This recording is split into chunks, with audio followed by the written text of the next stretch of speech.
Hi പ്രിയപ്പെട്ടവരെ, ഇന്നുണ്ടല്ലോ Vadamukku LP സ്കൂളിലെ ആയിരുന്നു ഫാറ്റ് ക്യാമ്പ്. വളരെ നല്ല അനുഭവമായിരുന്നു. ടീച്ചേഴ്സും സ്റ്റാഫും നല്ല രീതിയിൽ തന്നെ കോപ്പറേറ്റ് ചെയ്തു. അപ്പോൾ വിശേഷങ്ങളിലേക്ക് പോയാലോ.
അസുഖക്കാരനായിട്ട് ജീവിക്കണം.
കുറച്ച് കാലമായിട്ട് ഞങ്ങളെല്ലാവരും ഞങ്ങളുടെ കരിശീലി അതുപോലെ ഷുഗർ, കൊളസ്ട്രോൾ, ഒരുപാട് കൊളസ്ട്രോൾ കൂടി അങ്ങനെ ഓരോ പ്രശ്നങ്ങളൊക്കെ ചോദിച്ചാണ്.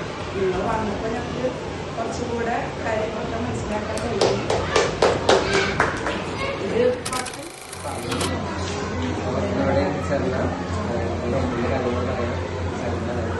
സ്കൂളിലെ